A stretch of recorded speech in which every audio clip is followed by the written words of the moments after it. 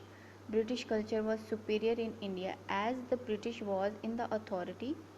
So the British culture was superior in India. It was hard to mix the Western and Eastern culture. ابھی India میں رہنے والے جو پہلے سے مسلمان ہیں، ہندو ہیں، سکھ ہیں، ان کے لیے بہت مشکل ہو رہا تھا کہ وہ برٹش کلچر کو اڈاپٹ کرتے. پھر بھی سم ہاؤ جو کچھ انڈینز ہیں انہوں نے کیا کیا کہ وہ برٹش کلچر کو اڈاپٹ کرنا انہوں نے اسٹارٹ کیا، جو کہ after the war of independence جو سم انڈینس ہیں ان کو بینیفٹ ہوا ایز کمپیئر ٹو مسلمس. وہ ہم آگے ڈسکس کریں گے. Introduction of railway, telegraph and roads was unacceptable by Indians. Fear of the exclusion of Islam, Hinduism and Sikhism from the British rule.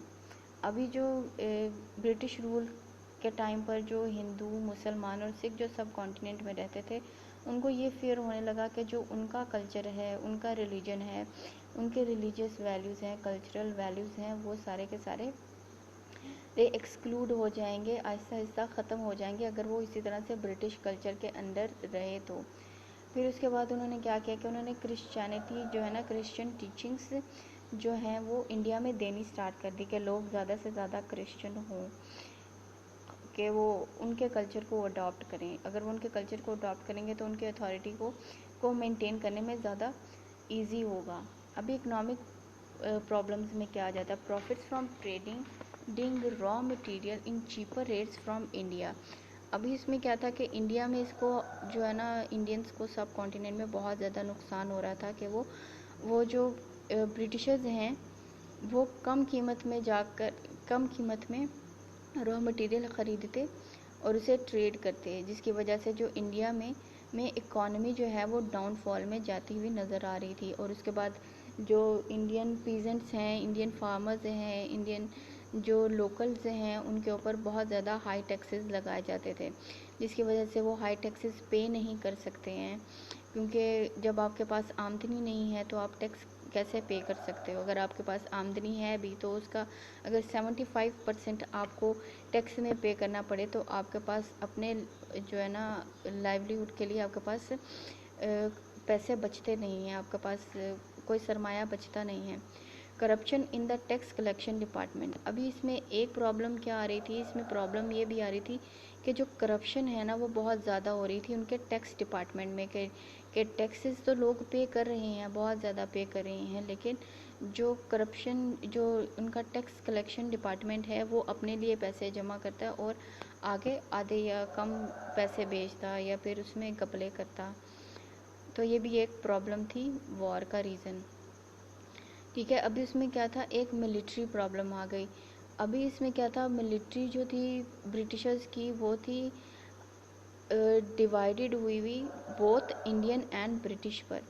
ابھی اس میں کیا تھا کہ جو آرمی تھی وہ آرمی کے جو لو پوائنٹس پر لوگ بھرتی کیے جاتے ہیں وہ زیادہ سے زیادہ انڈینز، مسلم اور سکھس تھے، اور جبکہ جو ان کے آفیسرز تھے وہ ہائی کلاس میں فال کرتے تھے جو کہ برٹشرز تھے. ابھی اس کے بعد یہ رومرز بھی دیکھنے میں آتے تھے کہ ہندو، مسلمان اور سکھ سولجرز جو ہیں وہ کرسچینٹی میں کنورٹ ہو رہے ہیں، اور جب وہ کرسچینٹی میں کنورٹ ہو رہے ہیں تو ان کو کو جو ہے ابراڈ بھیجا جا رہا ہے جنگیں کرنے کے لیے. اور it was unacceptable for Hindus to leave their homeland. ابھی ہندوز کے لیے بہت مشکل تھا کہ وہ اپنے گھر کو چھوڑ دیں یا جس کو اپنا کنٹری جو ہے وہ اس کو چھوڑ کے تو کسی اور جگہ پر چلے جائیں. ابھی اس میں ہمارے پاس کیا آتا ہے کہ ملٹری میں ایک پرابلم اور بھی تھی کہ برٹشرز جو ہیں وہ بہت زیادہ اسٹرانگ تھے as compare to the local army میں، کیونکہ 3 طرح کے لوگ پائے جا رہے تھے، 3 کمیونٹیز کے لوگ پائے جا رہے تھے. ہم لوگوں نے پہلے بھی ڈسکس کیا تھا کہ ہندو، مسلم اور سکھ پائے جاتے ہیں. ابھی ہندو، مسلم اور سکھ کمیونٹی جب آپس میں بات کرتے ہیں یا کام کرتے ہیں تو ہم لوگوں نے پہلے بھی دیکھا تھا کہ ڈاؤن فال کا ریزن کیا آیا تھا. ان کے کانفلکٹس آ گئے تھے ویوز میں، پوائنٹ آف ویوز میں کانفلکٹ آنے کی وجہ سے وہ بہت سارے وارز پہلے بھی ہار چکے ہیں. ٹھیک ہے، اگر اب ہم اس کو جو ہے وہ ڈسکس کر لیتے ہیں. وار کے ریزنز کیا کیا بنے تھے؟ پولیٹیکل ریزنز تھے، ریلیجیس اینڈ سوشل ریزنز تھے، اکنامک اینڈ ملٹری ریزنز تھے. اس لیکچر کے بعد آپ لوگوں نے کیا کرنا ہے کہ آپ لوگوں نے ریڈنگ کرنی ہے page number 27 28. You have to read out the page number 27 and 28 and answer the following questions. So explain how each of the following factor helped to bring about the opposition to British rule by 1857. آپ لوگوں نے یہ بتانا کہ کس طرح سے جو political, religious and social, economic and military جو کازز ہیں وہ 1857 کی جو وار تھی اس کے لیے برٹش رول کے اگینسٹ وار کا ریزن بنے تھے. Thank you so much and stay blessed. In the case of any questions you can ask. Thank you so much.